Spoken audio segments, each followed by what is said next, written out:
from the superpower of the girl child. I have a question today.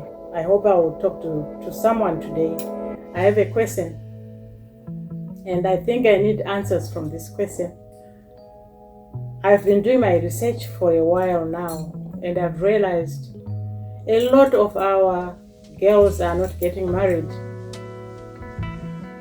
And also, the boys also, they are not getting married easily.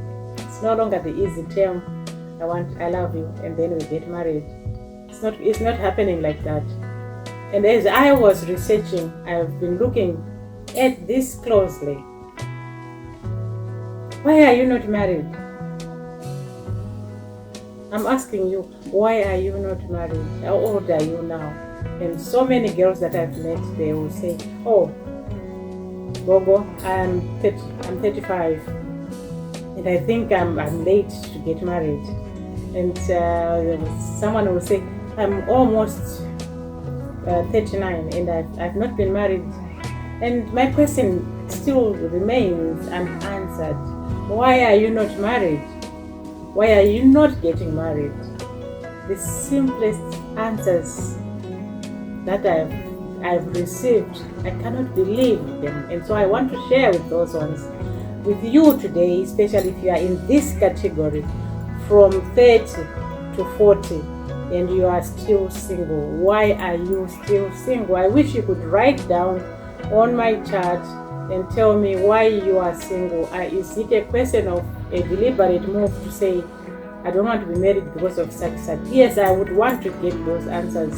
Why are you not getting married? But I want to share a bit of it because I've realized, and I've spoken to the few women that I've met in that category of the 30s. We used to get married at very young age, our time. And for those who did go to school, probably they were married at 25. But soon after they graduated from whatever they were doing, nursing, maybe university or whatever, they would get married. But for now, you are going to the university, you go and do a master's, you go and do a PhD, you still go and work, you are earning enough money, you look after yourself, you have got your nice, or you have got your house, or you have got a car, a nice car, you're driving Porsche, you are financially stable. But the one thing that is not adding up into your life is you are not married. I don't mean to say you have to get married, but it's a question of, when I speak to other people, they still feel there's some void in their lives, that there's someone who is missing. They still need a partner. They still need to get into a relationship. But then, are you really looking at yourself and asking yourself, who do I want to get married to and why? Remember, where I speak about the Gen A, Gen Y, and Gen Z, they've got those questions. Why? It always comes first. It's why. Why do you want to get married to this person? Are you a helper to this person? Are you going to be a supporting partner to this person you are getting married to? Because in many times, these questions we do not ask, we do not answer them correctly sometimes. But if you ponder into your heart, find out why you want to marry that person. And I asked one person, she said, Gogo, the man that I want should be nice, should be reliable, should be honest. It must be maybe 35, like my age. He must have, he must be financially stable. He must be smart. I don't want a man with a Jojo tank.